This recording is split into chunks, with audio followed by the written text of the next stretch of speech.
Good evening. My name is Sean Duffy, and I'm your host for the People's University Around the World in Literature and Language. Our instructor this evening is Dr. Joe Laker, who was a history professor at Wheeling Jesuit, Wheeling College before that for many years, and he speaks Japanese. He's going to talk about the novel Silence. So here is Dr. Joe Laker. Thank you. And thank you very much for this opportunity to talk about one of my favorite novels. I first got interested in Japan right after college when I went off to Japan in 1963 to teach English at a Maryknoll mission school. And when I went, I had a missionary visa for 2 years. And later on, when I did my dissertation on the Japanese beer industry, I went back and taught at another school of the same order in Tokyo. The first time was in Kyoto, the old capital, the second time in Tokyo. I've always been very interested in colonialism, expansion, and the interaction of cultures. And the time frame where this novel is situated in the 17th century is at the end of a period of the first intense interaction between European cultures and Japan.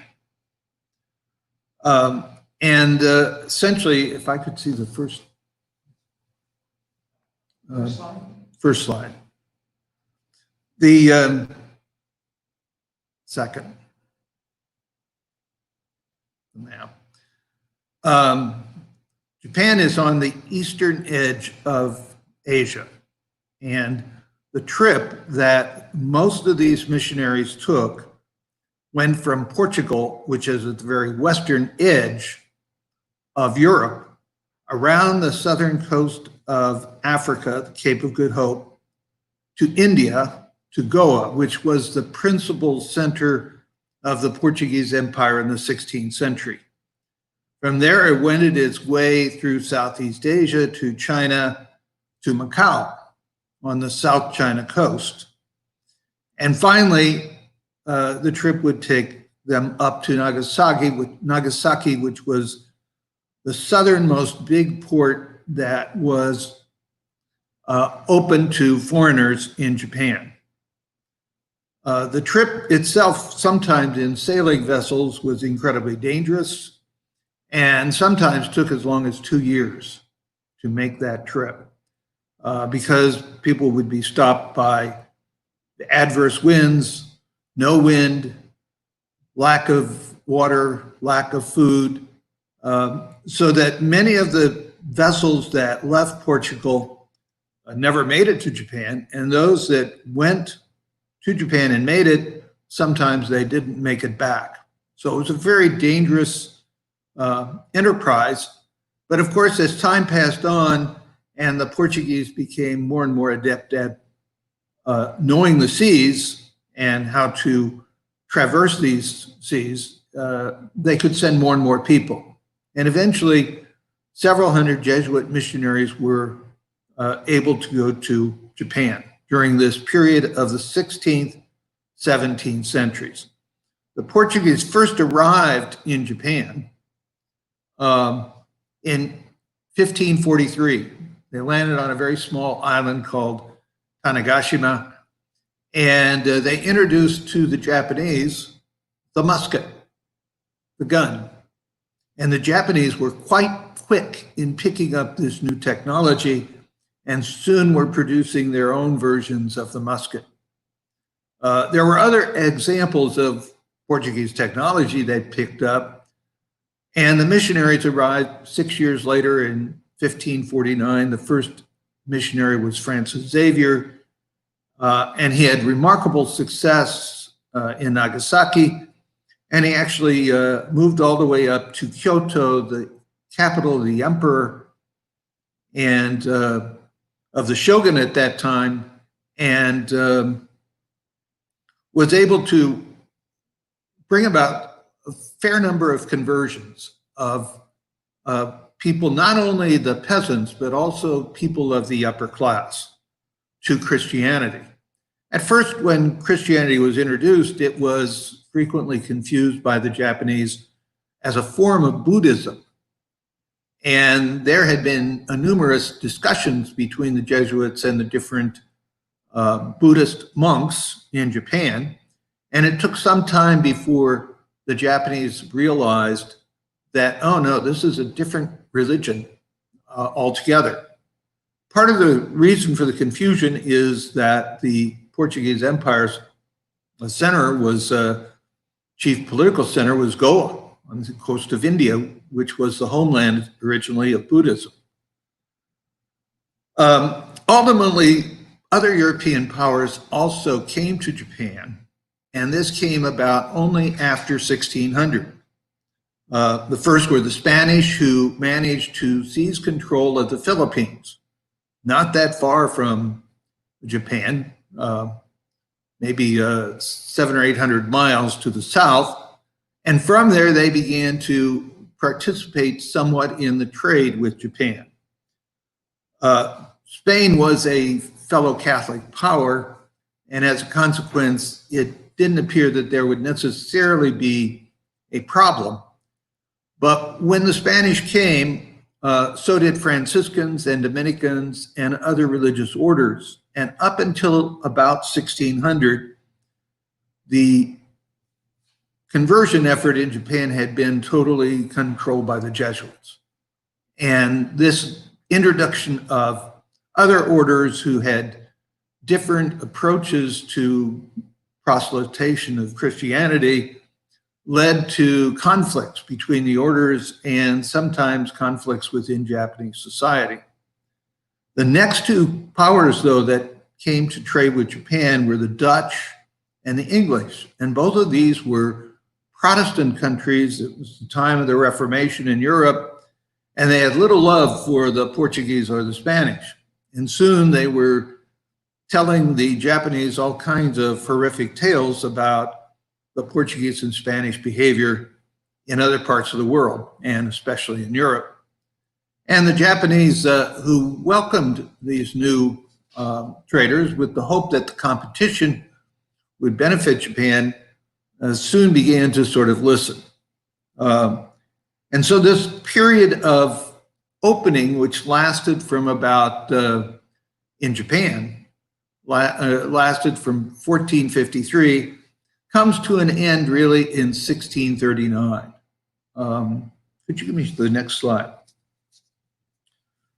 Most of the action of the novel takes place in Kyushu, the southernmost big island of Japan.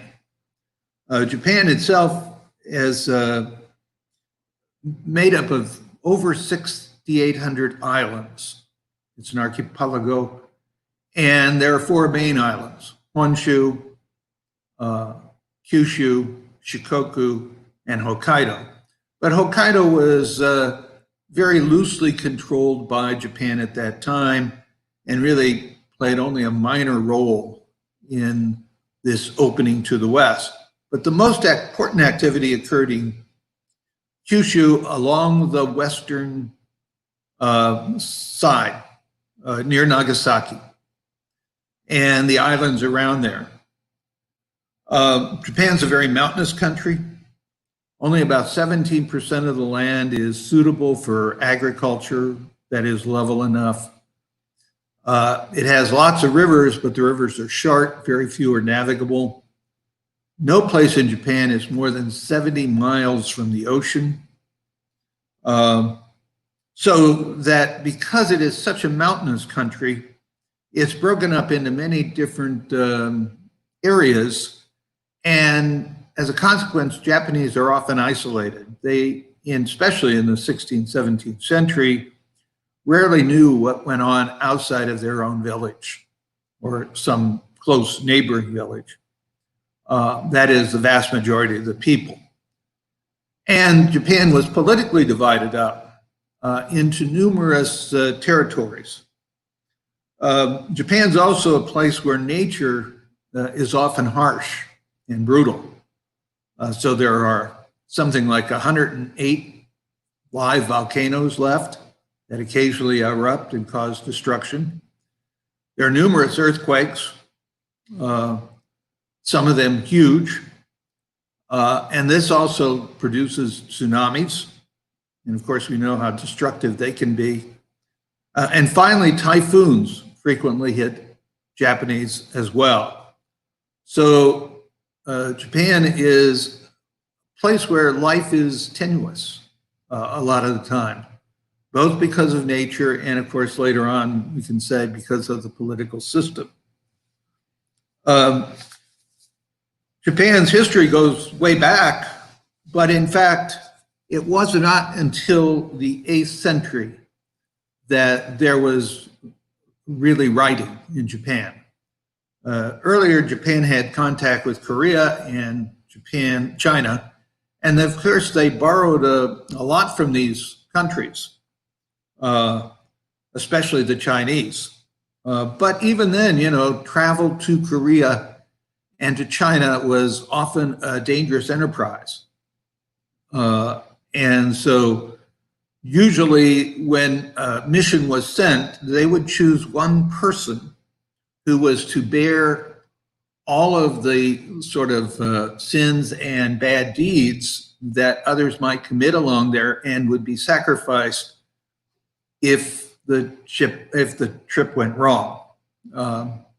Ultimately, Japanese sent something like 13 major embassies to China during the 8th, 9th, 10th, 11th centuries.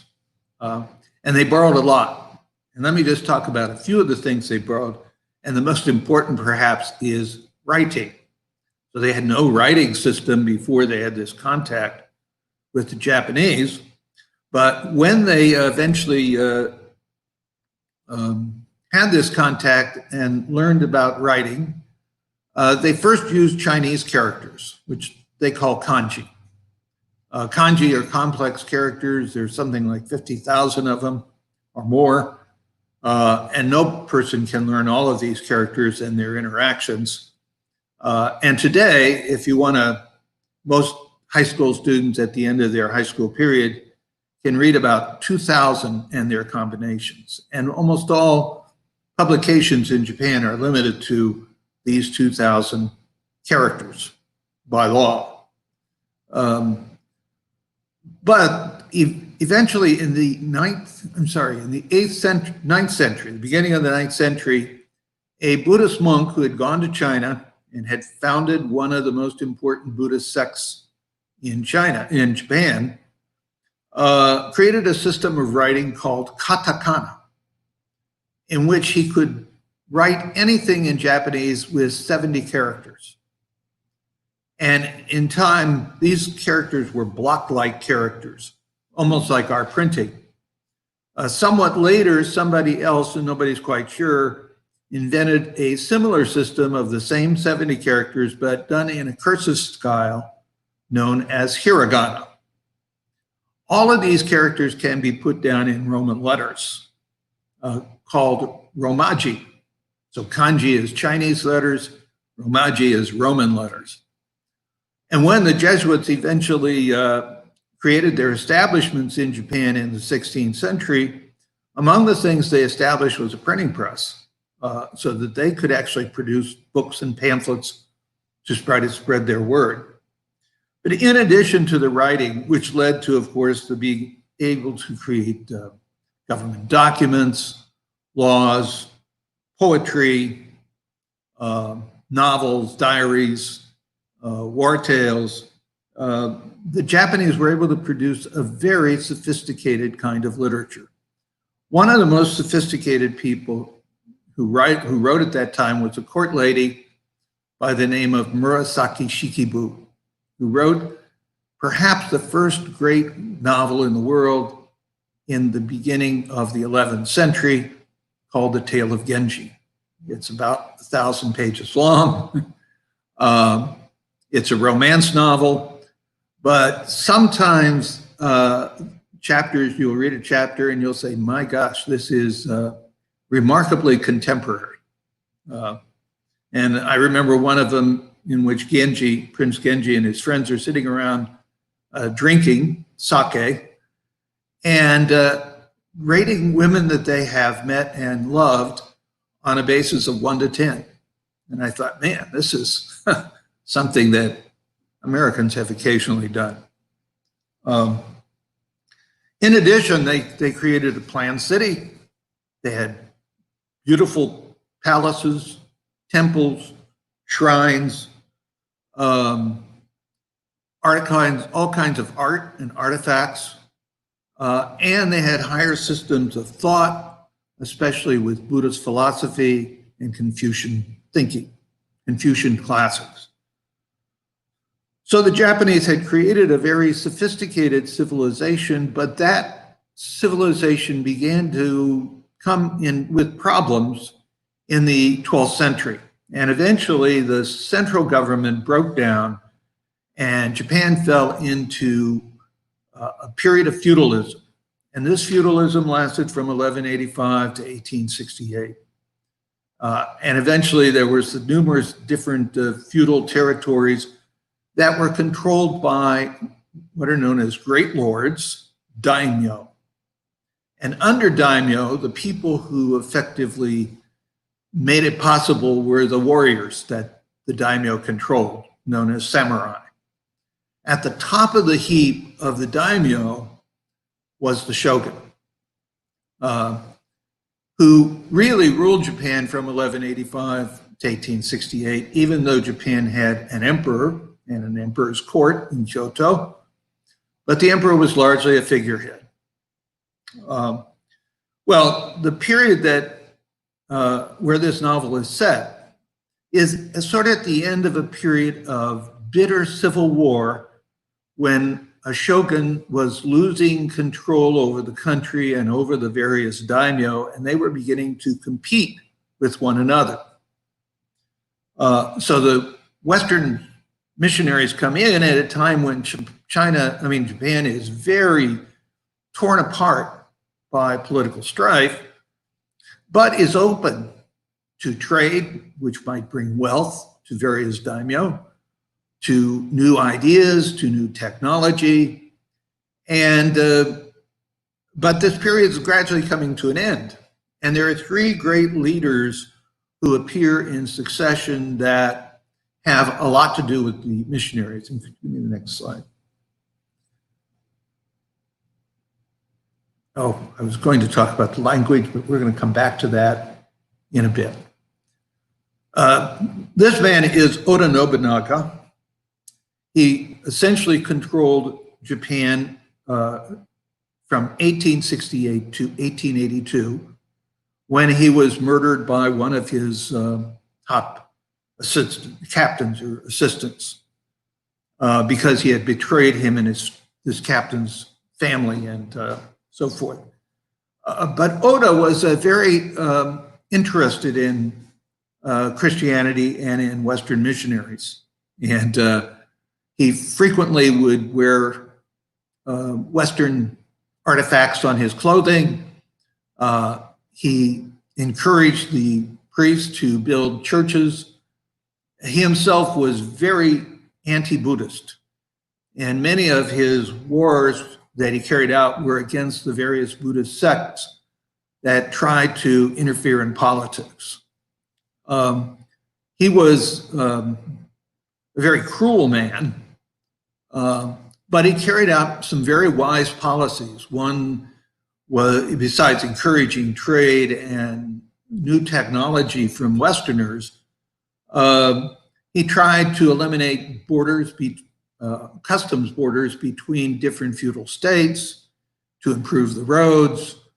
And it was a time when people from the very bottom of society had an opportunity to perhaps rise in social status and in economic security. Well, he ultimately is killed in 1882 and is replaced by the next guy. And this is a man by the name of Toyotomi Hideyoshi, who was also a great military leader and political savant. He was at first very favorable to missionaries. And it was during his time, at the very beginning of his time, that the Jesuits were able to send a mission to Europe with 4 young Japanese samurai of high status, with the hope that they would be greatly impressed by their experience going to Europe and seeing European civilization and become Christian and come back and help to spread the word among the upper class. They spent 2 years going and coming, were really well feeded. But when they got back, a couple of them became Christian, but things had begun to change in Japan because Hideyoshi was getting control over the country. And after he gained control over the country, he became less and less open to influence from the outside, especially if the influences were seen as disruptive. Among the various things he did was had closer ties with the Buddhists, especially Zen monks, who had by now become bitter enemies of the Jesuits and of the spread of Christianity, seeing as it a threat to their own religion and their own systems of control. And suddenly I've got to go through one other one. Hideyoshi, once he had more or less consolidated his control, decided controlling Japan was not enough. And so he decided to launch an invasion of China by going through Korea. And he launched 2 major invasions of China. This created tremendous conflict. He sent over 100,000 men on each of these 2 invasions. And while they reached the area of Seoul, ultimately the Koreans called upon their Chinese allies, and the Chinese sent troops to help. And the Chinese and the Koreans were able to frustrate and stop the Chinese. But the cost of this conflict was so great on China that its own dynasty, the Ming dynasty, began to lose its control over the country. And so, ironically, Japan became the first country in East Asia that had a large Christian presence, large Christian missionary effort. China became the second. And it was when China also became weak and divided and the dynasty fell and to be replaced by a new dynasty, that China was most open to Christianity, and there were conversions. Once the new dynasty came in China, the Manchu dynasty, just like in Japan, it closed itself to Christianity and it became hostile to the missionaries. Well, shortly after these Korean enterprises that failed, and many of those captains had been Christian who had gone in with the invading army.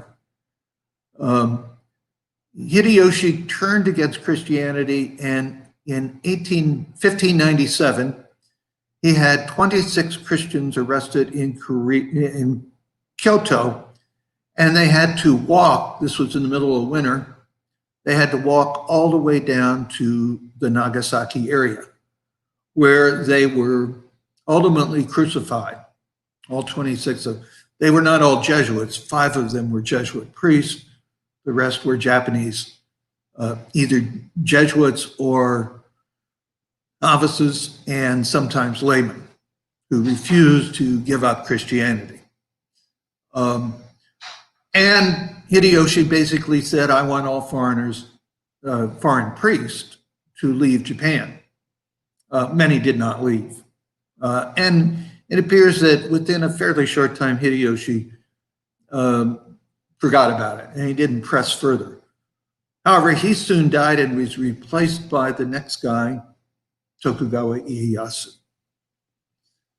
And Tokugawa Ieyasu established a regime. He became the shogun, and He lived until 1616, but his descendants would control Japan until 1868, a period of over 250 years.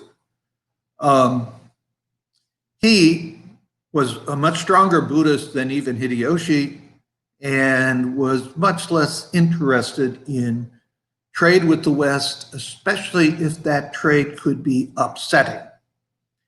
And it was under Ieyasu that more efforts were made to kick missionaries out and to limit the kind of trade that came in, and that the persecutions really were increased dramatically. And they increased further under his son, and then even more so under his grandson, because they began to realize that this Western contact was potentially undermining their control over the country. And it could do that. It's ironic that in 1853, we see the beginning of the end of the Tokugawa period. This is like 200 and some years later. And it's the Americans that show up and want to have trade. Americans by this time had, let's say, crossed the continent, and many of their ships were sailing to Asia for trade and for whaling. And if American ships landed on Japanese soil, almost always they met a very hostile reception. And Americans said, this is not something that we're willing to put up with. So they sent an American there, and he initially was refused. And he said, I'll be back in a year. And the answer better be yes, that you're going to open up your country to trade and to more civilized behavior when some of our ships are stranded on your shores.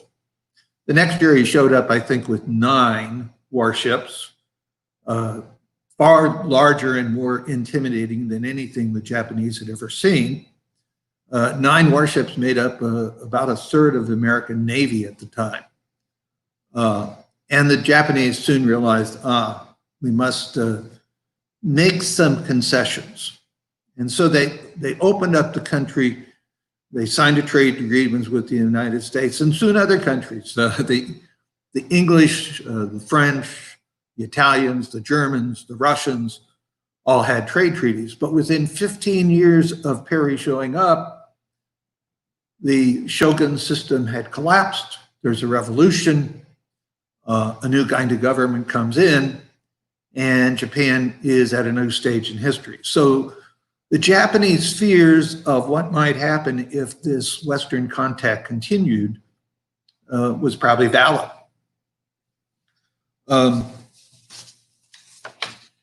Now, can you give me the next slide?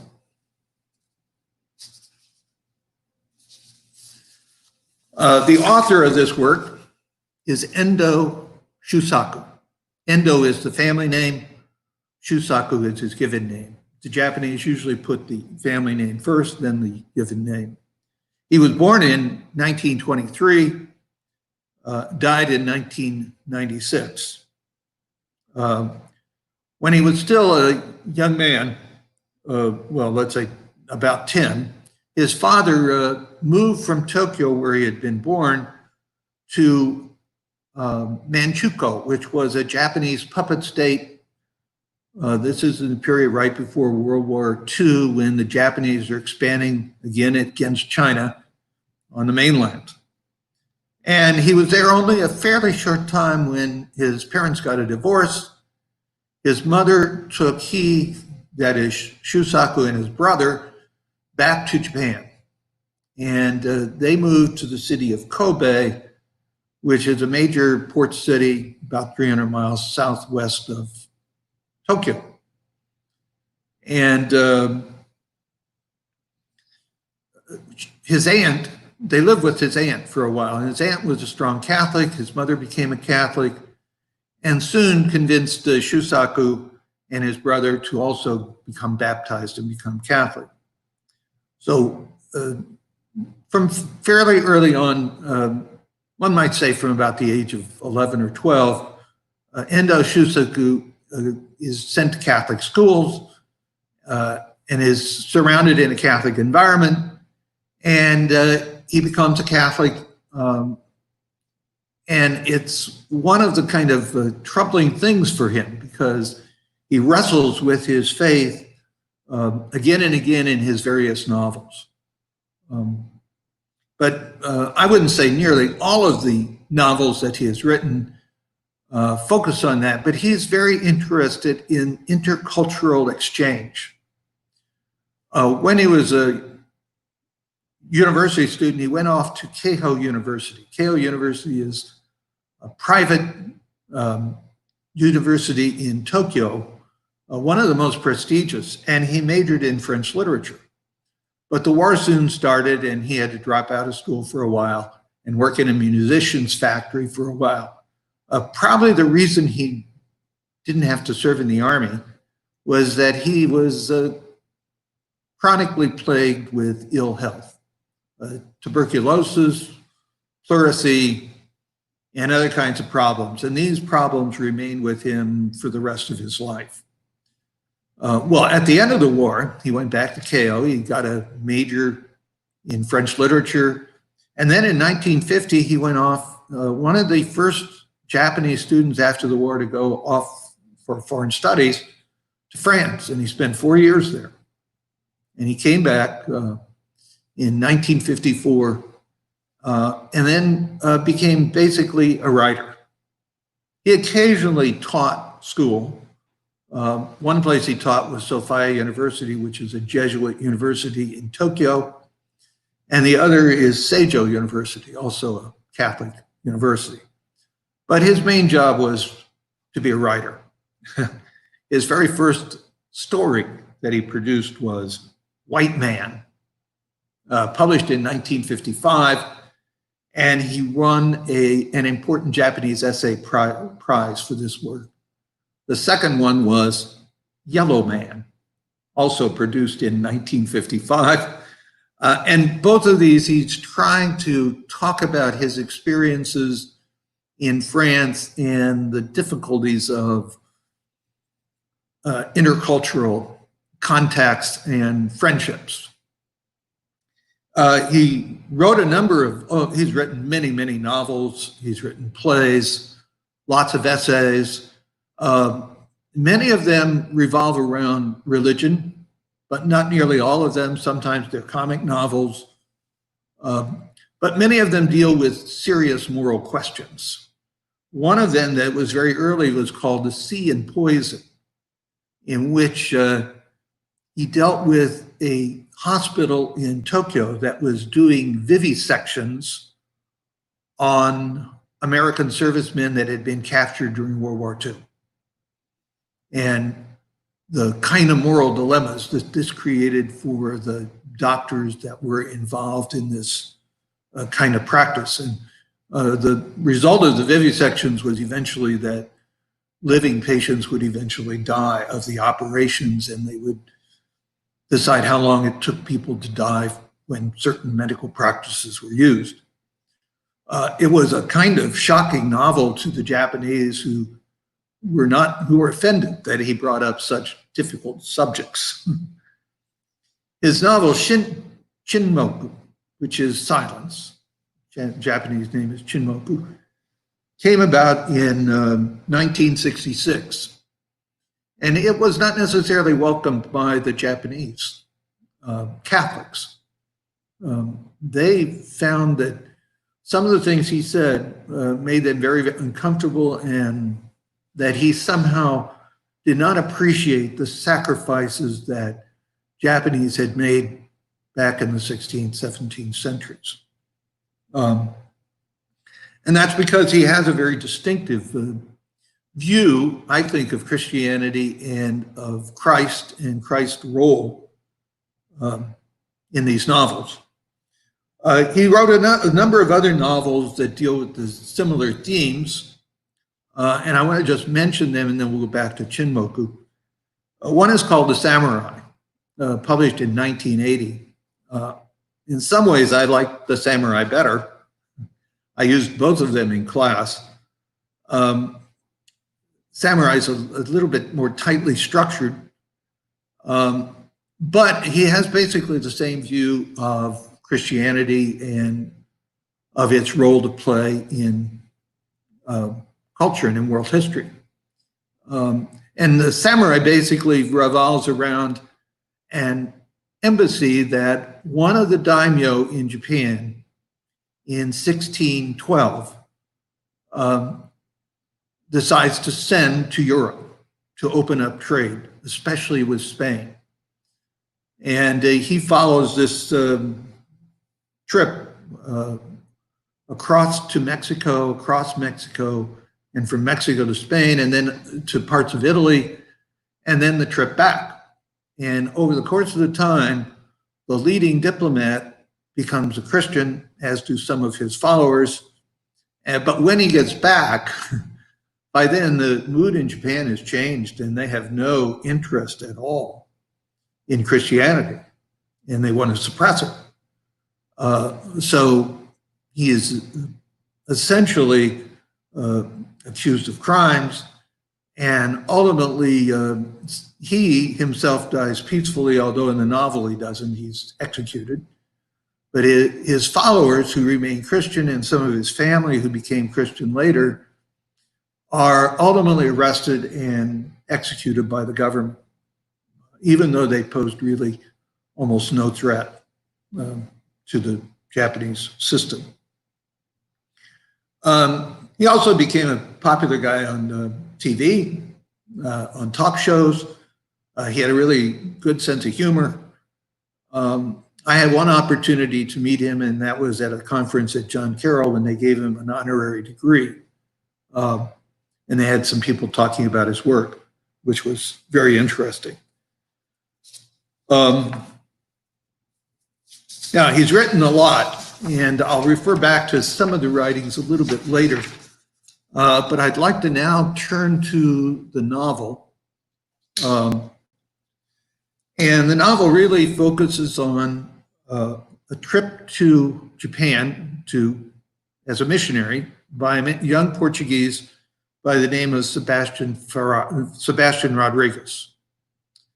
And he wants to go to Japan, even though it is now in the 1640s. And Japan is closed to all the countries except the Dutch. The Dutch were allowed to send ships to one port, and one port only.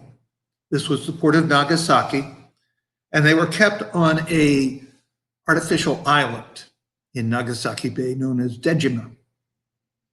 And there they would have to remain unless they were allowed to take a special trip to Edo or Tokyo, 300 miles away, but if they, or more than that, but if they took that trip, they were largely confined and kept from learning almost anything about Japan.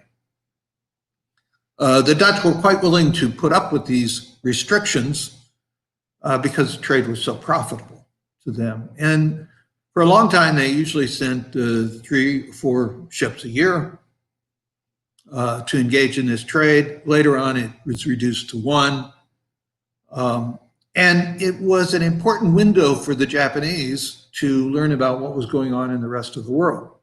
So they would quiz these Dutch leaders that came on the ships. But whenever they came, there would be a thorough check of all of their baggage, of their ships, of their personnel, to make sure that no Christian artifacts or Christian books of any kind would be allowed to enter Japan. So the Japanese, were really intense about closing off the door. In the period from about 1612, when the order went out to force all the missionaries to leave, most of the missionaries did leave, and they went back to Macau. But approximately 20 stayed, trying to sort of service the parishes and hoped that perhaps the pressure on Christianity would be relieved. And some gradually new ones came in from Macau when the persecution eased somewhat, but every once in a while it would be heated up. In 1623, there was a big mass killing of 50 Christians in Tokyo, burned at the stake. So one never knew, and this attack on Christianity ultimately led to a rebellion in Kyushu, near the Nagasaki area on the Shimabara Peninsula. And there are poor peasants who were protesting taxes, seized control of a castle down there, and they were joined by a lot of samurai who had lost their positions in the fighting that led to the Tokugawa victory. And these were people who had often fought under Hideyoshi's banner. And when Hideyoshi's family was displaced, they often ended up very angry and bitter. Well, eventually the Tokugawa government crushed this rebellion, but the some 37,000 rebels were all executed and killed, with the exception of a couple turncoats who were advising the Tokugawa what was going on inside the castle. So this kind of horrific repression is an example of the kind of reception interlopers could expect if they tried to open up Japan again. 2 years after this rebellion, the Portuguese were told to never come again, and if they did, they would be executed. They sent another ship, and almost everybody aboard that ship were executed, and they sent back a few lowly seamen to tell the Portuguese in Macau, we mean what we say. Well, it's during that period of time that Sebastian shows up. And why does he show up? Why does he come in the 1640s? He comes mainly because one of the priests who had stayed and had become a very dominant person was Cristavo Ferrara, who had suffered various tortures and ultimately apostatized. He gave up his Christianity. And there were 3 attempts, actually, to try to reach contact with Ferrara and get him to take away his apostasy, to recant it, to say, I'm sorry, but I really believe in Christianity again. How they could have thought that this would have been a smart move is beyond me. The first one was a single individual who landed in southern Japan from the Philippines and almost immediately was arrested. He was put on trial. He suffered torture. He was executed when he refused to apostatize after a certain amount of time. The second one was a Japanese Jesuit, but a Japanese who had gone off to become a Jesuit and to study first in Macau, and then he went off to Goa, and he eventually traveled all the way to Rome, walking from Goa to Rome, that is through India and all through the Middle East, up to Rome. And once he got there and he learned of Ferrara's betrayal of the faith, he said, well, I'm going to go back and I'm going to talk to Ferrara and get him to recant. Well, he's caught almost right away. He's tortured. He doesn't apostatize. He's executed. And so the Jesuits really were not interested in sending men. But in the 1640s, no less than 9 Jesuits showed up in Macau and said, we want to go to Japan, try to minister their needs, try to change the opinion of that country, and talk to Ferrara and get him to recant his apostasy. Well, Well, they went in two groups. The first group got caught right away. They were arrested. They were tortured. None of them apostatized, and all four were executed. The second group went the next year. They got caught almost right away. They were put under pressure and tortured, and all of the priests ultimately apostatized. Among them was a man by the name of Giuseppe Chiara. And when Endo thought about writing this novel, he decided he'd loosely base his novel on the career of Giuseppe. So Giuseppe was born around 1610 1600, and he lived until 1683. So a long life. Half of that life he lives in Japan after he has apostatized. When he's in Japan, he is given a small stipend. He's given a woman who they hope he's going to marry. It was the widow of a samurai who had become a criminal and had been executed.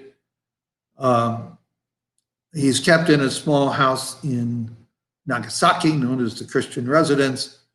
But supposedly he and the woman never really had relations. Who knows? He did keep some artifacts around, and in the last part of the novel, which is done in the form of a diary of an officer who is at the Christian residence and who writes about Chiara, who's given a Japanese name, Okamoto, and what happened to him. And he points out that a number of the people that were his assistants and followers who lived in that house had Christian leanings. And so perhaps Chiara really never fully gave up his Christianity. Now the novel concentrates on Sebastian Rodriguez, but he's going there to save Ferrara. And so I might say something a little bit about Ferrara before going on. He's one of the main characters in the book, and that book doesn't have that many major characters that need sort of thought and analysis. But Ferrara went to Japan in 1611, and because gradually the number of missionaries that were in Japan declined dramatically, he eventually rose to the top, and he became a leading Jesuit in Japan. And in 1633, he's arrested. He's tortured in the pit. And maybe you could go to the next slide. I believe the next one's the pit. Yes. The pit was a kind of unique form of torture. The Japanese had lots of different terrible ways in which the novel mentions most of them, in which they killed off people. One of them was to wrap them up in straw and bind them in things and dump them in the ocean and let them drown. Another was there were hot springs in Japan, and they would take them to the hot springs and strip them naked and pour boiling water on them. And they would make sure that they didn't do so much that the person would die, but they would give them a couple days to recover, and then they do it again and again. And after 3 or 4 times, the people refused to give up Christianity. They were usually then executed. Some were crucified. Some were sent ablaze by fire. But perhaps the most terrible of the punishments was the pit. The pit, as it was described to me, this picture doesn't actually show exactly what it was like, but people would be tied up. Usually one arm was left free so that if the person wanted to apostatize, recant, say, I give up Christianity, they could make a motion so that the guard would say, this person's ready to give up. But it was a pit that was usually about 4 or 5 feet deep. It was filled with garbage and manure and other unmentionable things that smelled awful. And the person would be lowered down into it upside down. And usually there would be slits made on their ears or on their eyelids, forehead, so that the blood which went to the head would drip out and they wouldn't immediately lose consciousness. They would suffer. Some people suffered for up to 9 days before they ultimately died from the pit. Ferrara himself was put in the pit only once, and he was there for 5 hours. But it is excruciatingly painful because you lose all sense of consciousness, your tremendous headaches, loss of control over your limbs, and so forth. So anyone who went through this kind of suffering could be sort of admired if they could resist giving in. Well, Ferrara does give in, and in the novel, well, the novel is not so much focusing on him giving in, but when he gives in, he then has to serve the Japanese. Now, how does he serve the Japanese? He has to serve them as an interpreter when other Western Christians have been caught. He has to, when they attack a village and raid a village and seize control of what's in the village, he has to look over the artifacts and tell the authorities whether any of these artifacts are Christian in nature. And if they are, of course, the village will suffer more severely. More people will be executed. He is responsible for translating scientific works, which he does willingly and happily, it appears, which help the Japanese learn some of the more advanced ideas that were available in the 16th, 17th century in Europe about astronomy and medicine and so forth. And he was supposed to write a book denouncing Christianity and where Christianity went wrong on many, many different issues. He's not, if you once give up Christianity, he's also registered as a Buddhist. He's theoretically forced to marry. And Ferrara does marry, and he has a son and a daughter by the woman he married, which means giving up the vows he made as a priest. But his complicity with the Japanese is ongoing, and it means that many people will suffer as he serves the Japanese. All these peasants that are caught and brought before the tribunal will be exposed. And so it's not that he does one terrible sin by breaking his vows and giving up publicly Christianity, but it's also an ongoing problem because he's doing other evil deeds. One of the ways in which what the peasants were forced to do, and in fact Ferrara and Rodriguez, was to step on a picture or a plaque of Jesus with their feet and to trample on it. Could you give me the next slide? The next slide is called a Fumier, and it's a copper plate of Christ, and it's usually on some kind of wooden board, and the peasants are urged to trample on it. And it becomes a major motif in the novel. Eventually, Rodriguez will trample on it, and Ferrara will encourage him to do so. And then Rodriguez will encourage others to do likewise. And then the second one would be a typical kind of artifact that might have been found in a village. Give me the last of the slides. And this here is a medal of the Virgin Mary.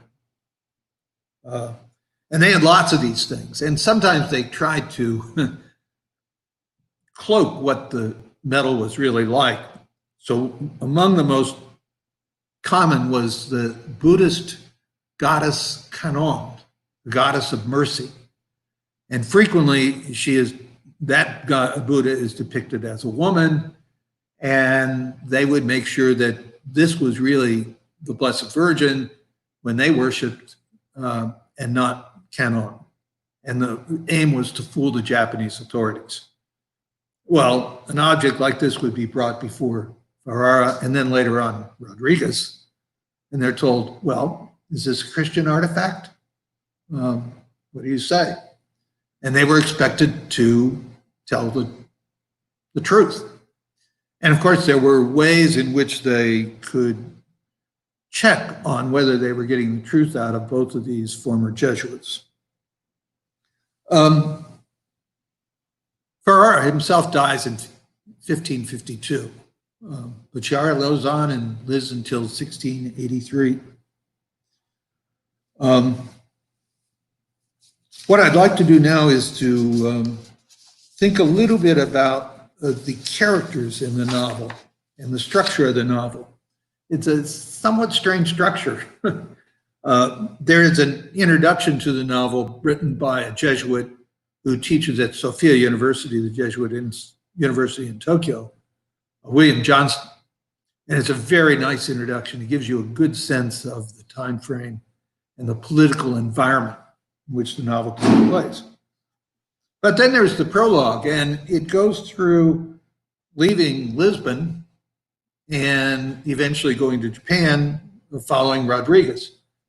And frequently is written in the form of letters that Rodriguez is supposedly writing to his superiors in Japan. And that goes on through chapter 4, the first 40% of the novel.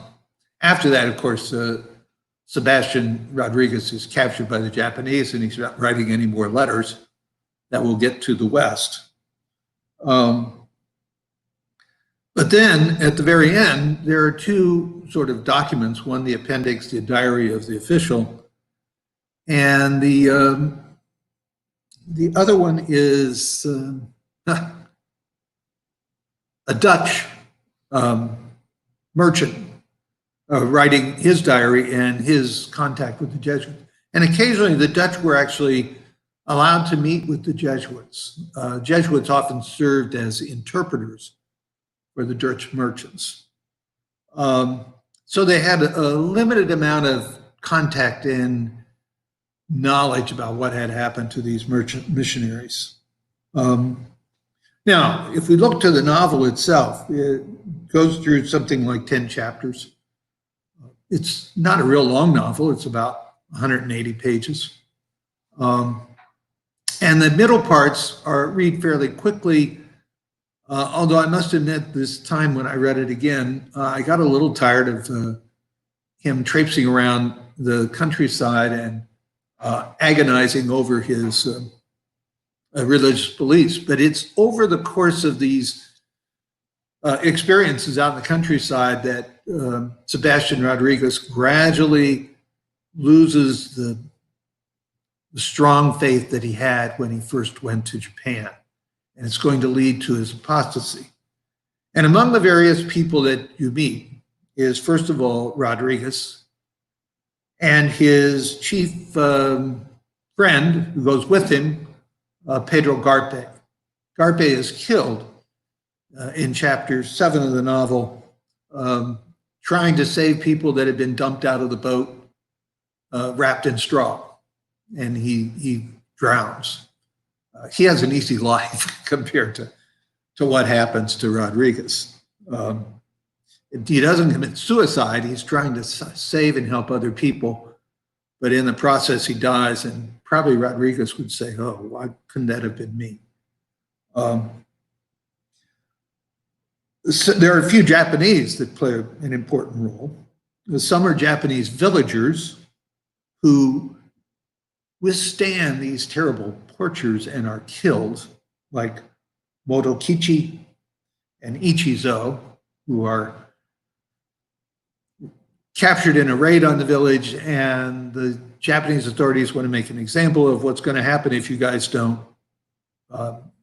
give in to our demands and admit you were Christian and apostatized by walking on the Fumier. They are tied up on stakes out in the ocean, and gradually when the tide comes in, it's going to go up to their chin.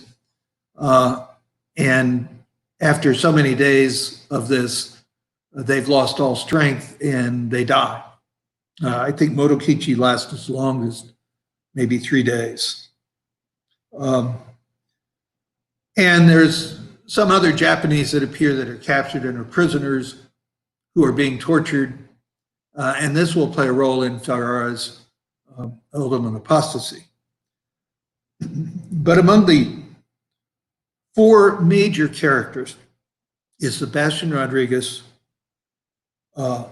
his chief nemesis, a Japanese peasant by the name of Kichijiro, who meets them in Macau and actually tells them he can introduce them to Christian villages. He never admits that he's a Christian, but he clearly is, because he will betray Garpe and Rodriguez again and again.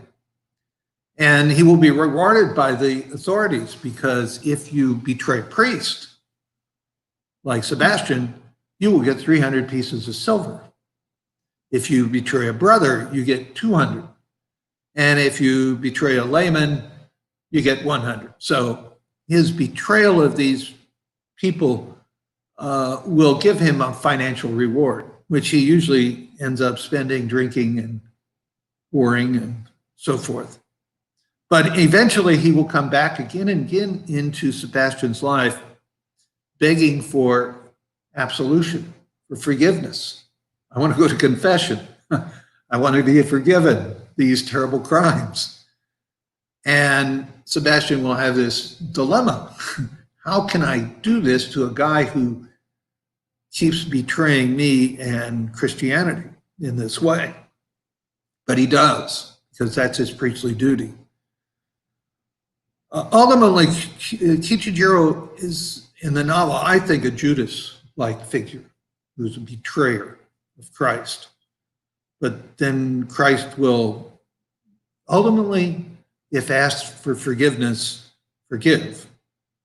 Now, of course, in Gospels, Judas doesn't ask, he commits suicide, but that's a different thing. But it's the Christian duty to forgive and give absolution for those who are truly repentant.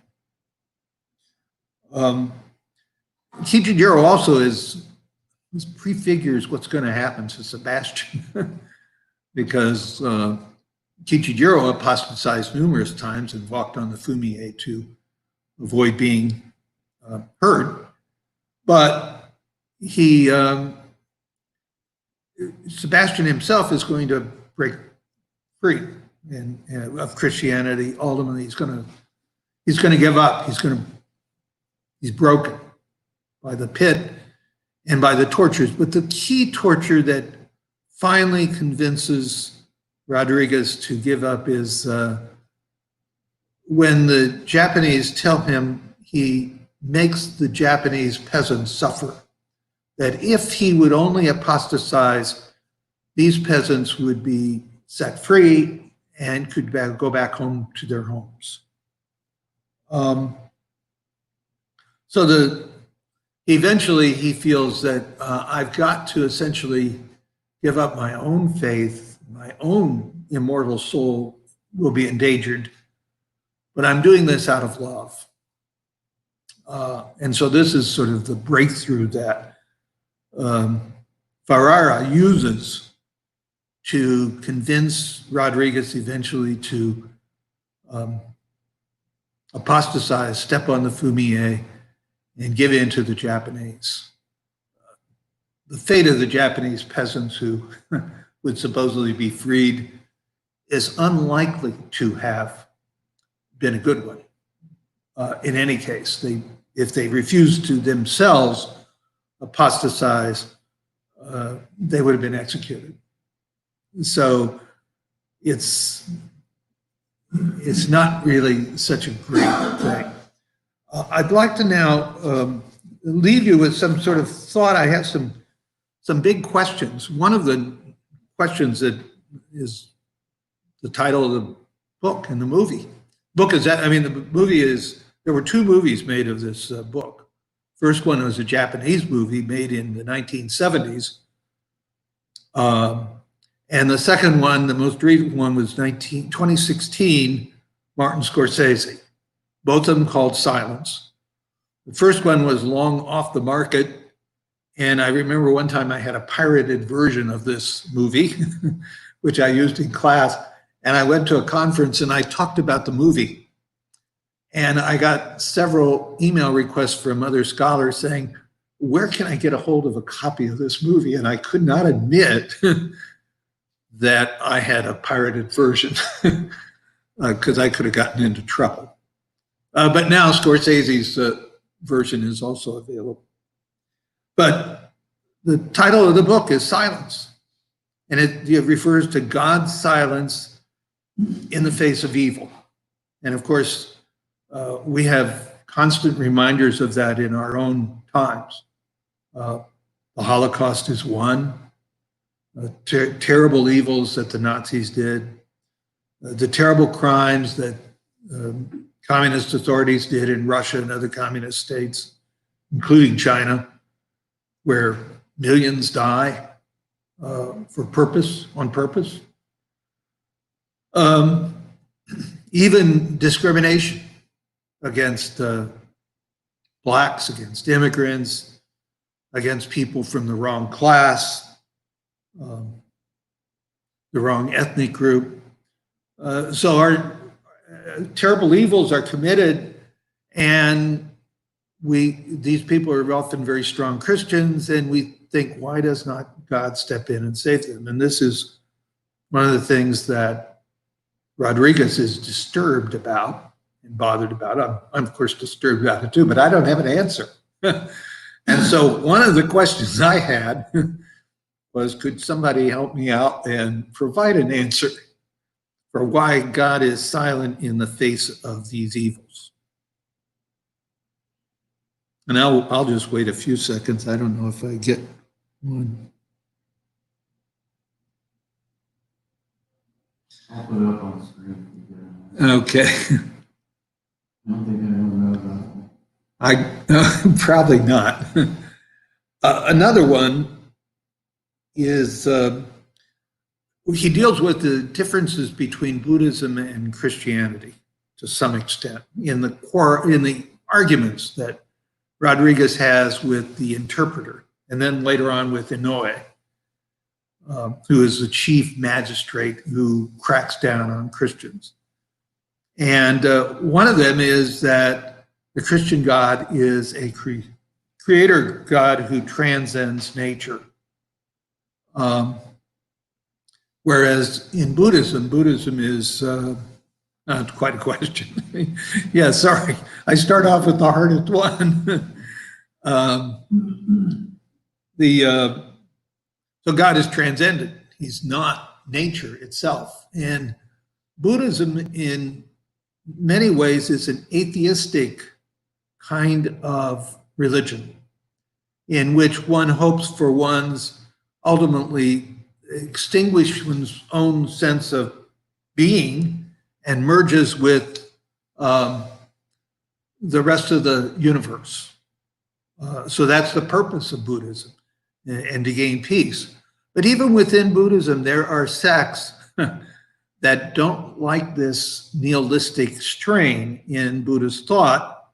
And the most common, the most popular in Japan was the Amida sect, in which the Bodhisattva, that is the Buddha of the Western paradise, will come and save people if they call on Buddha's name, Nama Amida Butsu, and they do this in perfect faith. They will be then saved by this Buddha and allowed to enter the Western paradise. Well, what is the Western paradise? It's somewhat similar to heaven. So let's see, with the sacred rites, whether silence comes in connection with the sacred and awareness. Very nice, thoughtful response, and I have to give that some real thought. Another is the, okay. Another one is the,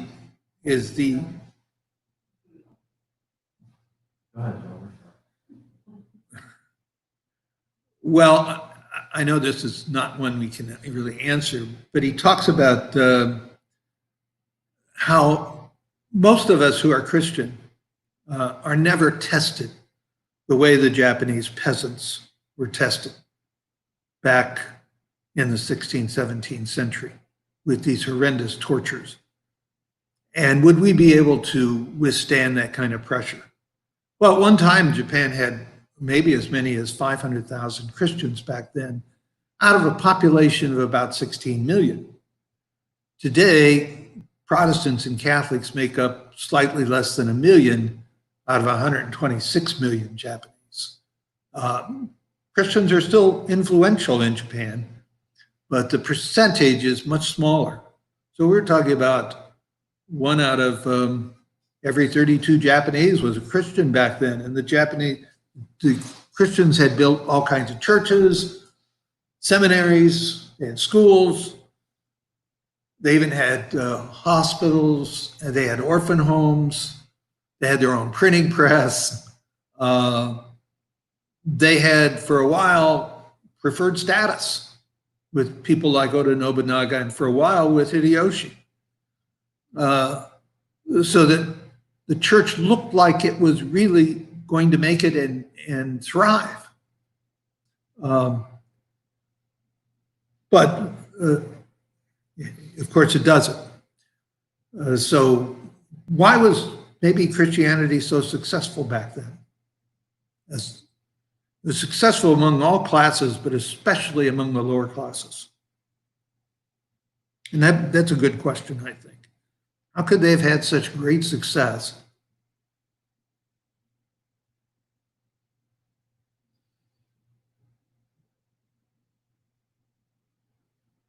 Well, Kim, I kind of agree with you. It is a good ethical question.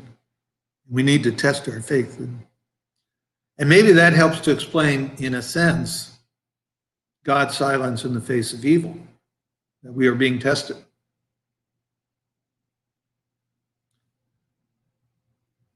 I had another one that popped out of my mind. I thought it was a good one, too. There is one thing that I wanted to do, and that is to talk a little bit about the language. And we'll come back to questions if you have any in a little bit. The Japanese language expressions, I'm going to just say them. I'll say them 3 times. Hello is konnichiwa. Konnichiwa. Konnichiwa. The next one is one that should be easy for us. Sometimes people just say Ohio. But if you want to say it is early, Ohayo gozaimasu. Ohayo gozaimasu. Gozaimasu is a word that means, is like be. It is. Ohayo gozaimasu. And then to say evening, it's konbanwa. Konbanwa. Good night is oyasumi nasai. It means sort of please sleep well. Please sleep well. Oyasumi nasai. But you would say this even if you were just parting from somebody on the street and it's already dark. Oyasumi nasai. My name is Watashi wa Laker Des. Des is another word that is like the bird verb to be. So watashi is I am Laker. Japanese, the verb usually comes at the end. And sometimes sentences are incredibly long. So it is a real challenge to sometimes figure out what a sentence means. You have to really pore over it. Japanese is not an easy language. Watashi wa Laker desu. Okay, what is your name? Anata no namae wa nan desu ka?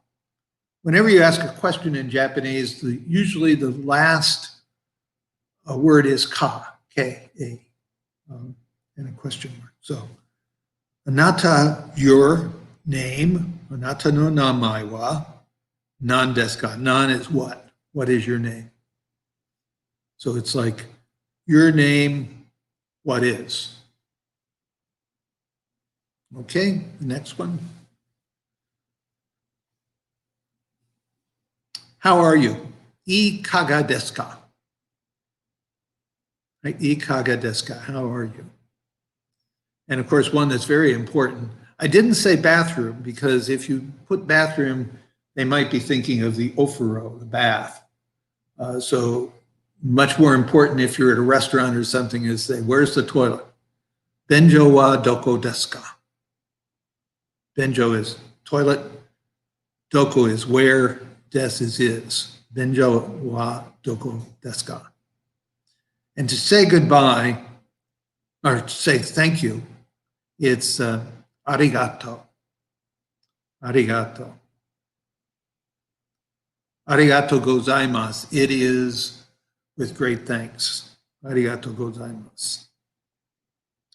And if you want to say I'm sorry or excuse me, there are many different ways you can say that, but the best one is sumimasen. Sumimasen. Sumimasen. And goodbye, we all know goodbye because of the James Michener novel, Sayonara. This isn't sayonara yet.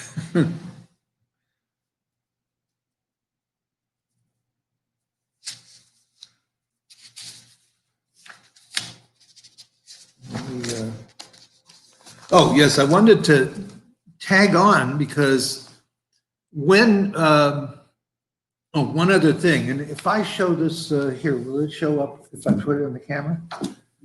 The Japanese language can be written in various characters. I'm going to give you 4 ways of writing it. The first is the Chinese characters, and it's a complicated kanji. And it means Tokyo, Eastern capital. So the first character is East, and the second is capital. The Chinese has something like 50,000 of these. The Japanese borrow them, as do the Koreans and the Vietnamese. But the Koreans, the Japanese, and the Vietnamese all have created other ways in which they can express their language. One of them that was created in the 9th century was katakana, those square characters. And this one is in 3 parts, T-O-K-I-Y-O, Tokyo, Tokyo. The second one is in cursive script. It's the same syllable, T-O-K-I-Y-O. But you can write anything you want in Japanese in either of these 2 syllables of 70 characters. And then, of course, when the Europeans came in, they had Roman letters. And so you can write anything in Japanese with Roman letters. And we have Tokyo. Usually Tokyo is now written T-O-K-Y-O because often when the Japanese write it, they drop the I. And they don't necessarily say the I all the time. But the problem with writing complicated things is if you use Roman letters or katakana, hiragana, you often will lead to a lot of confusion because many words will be said the same way and would be spelled the same way, but have many different meanings. So you might look at something and say, well, this word says yaki. What does yaki mean? It could have maybe 50 different meanings. And so the context might tell you what it means. Like if you say yakisoba, and you're talking about cooking, people will know. But for more difficult things, it can lead to a lot of confusion. And so the Japanese have retained the Chinese characters for all nouns, pronouns, verbs, adjectives, adverbs. Other endings of their words are often using katakana or hiragana.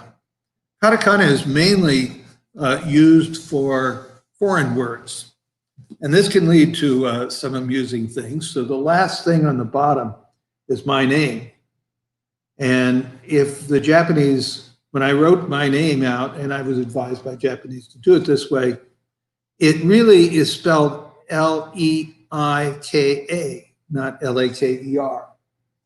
And because they couldn't put it into Japanese the way and have it sound right. So very often when I would give my business card out, I get very kind of strange pronunciations of my name. And when I was doing my own research on Japanese beer, I would look up German brewers who came to Japan and find a very hard time deciding how the Germans would have spelled those particular names. Foreign names are difficult. Well, let me get back to Endo Shusaku. 250 years later, when Japan is reopened, eventually the Japanese conceded that, yes, foreigners could worship Christianity in Japan, but not Japanese. The anti-Christian laws remained on the books, but foreigners would be allowed to build churches and would be able to have worship ceremonies. And this included both Protestants and Catholics. Well, one of the earliest efforts to build a church was the French, and they built a church in Nagasaki. And Father Petitjean, who was one of the priests there, was there for a few years, and he kept looking around, hoping that he would find Christians or somebody interested in Christianity. And finally, one day, an old lady showed up at the church and seemed very interested in what was going on, and later on returned with a few other people. And they then asked the priest some questions. Do you get married? No, we don't. We're celibate.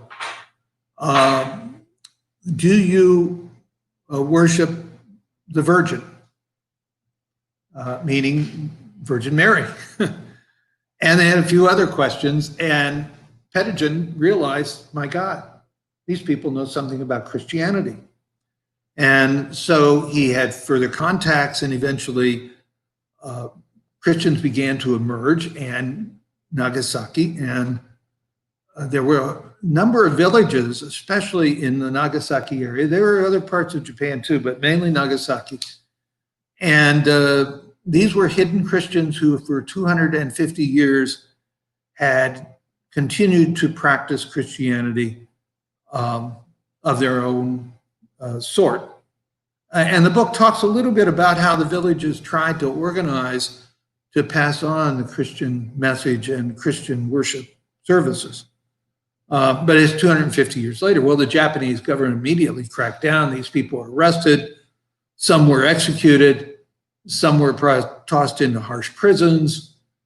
But word got out to the Westerners. And the Japanese authorities were a little worried about this. And they sent a special mission that was going to America and to Europe. And when they got to the United States, when the emissary met with President Ulysses S. Grant, he told them in no uncertain terms, this repression of Japanese Christians must end immediately if you are to have a harmonious, good relationship with us are any of the other European countries.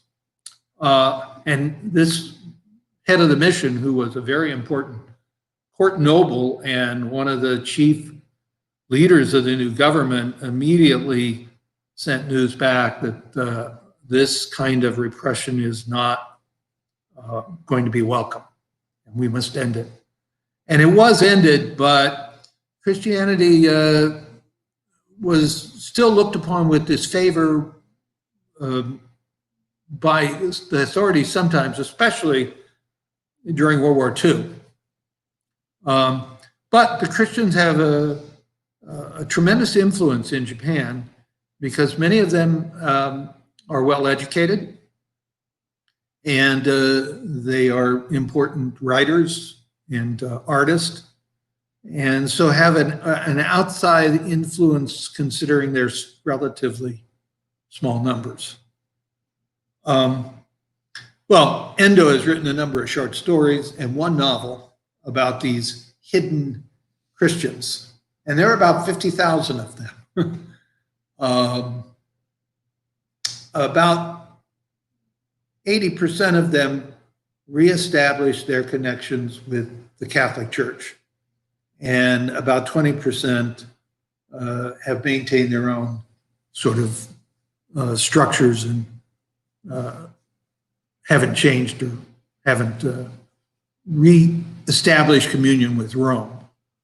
But nonetheless, that's a pretty staggering experience when you think of the kind of repression that occurred, especially in the 1640s. But even after that, there would be an occasional crackdown if they discovered Christian villages. All the way through the Tokugawa era, just periodically, this would happen. Now, I was wondering, any other questions? I missed that. Unfortunately, I have not seen Scorsese's film. The first one was a wonderful film. I ended up incredibly depressed. And I hear that Scorsese's got to be good. The first film I saw very accurately followed the novel. It doesn't follow exactly history because Chiara was part of the Rubino group, that's Sebastian Rodriguez.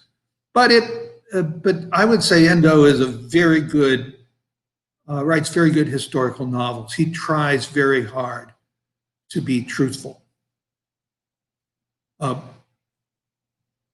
do I order a beer? Biru wa ippon kudasai. Please give me a bottle of beer. Biru wa ippon kudasai. If you get a big bottle, you get, yeah, the bottles are bigger in Japan. What goods were the Japanese exporting? Silk, swords. They had some of the best swords available. Silk was very popular and important. Pottery, silver, not gold. They didn't have much gold, but they had lots of silver. And the silver was drained off of Asia into Europe, which helped to stimulate the European economy and help make possible the Industrial Revolution. It's one of those factors. That and the silver that came from Latin America. And this is a thank you from you guys. Thanks. Thanks you. I've enjoyed it greatly. Thank you much. All right. Thanks.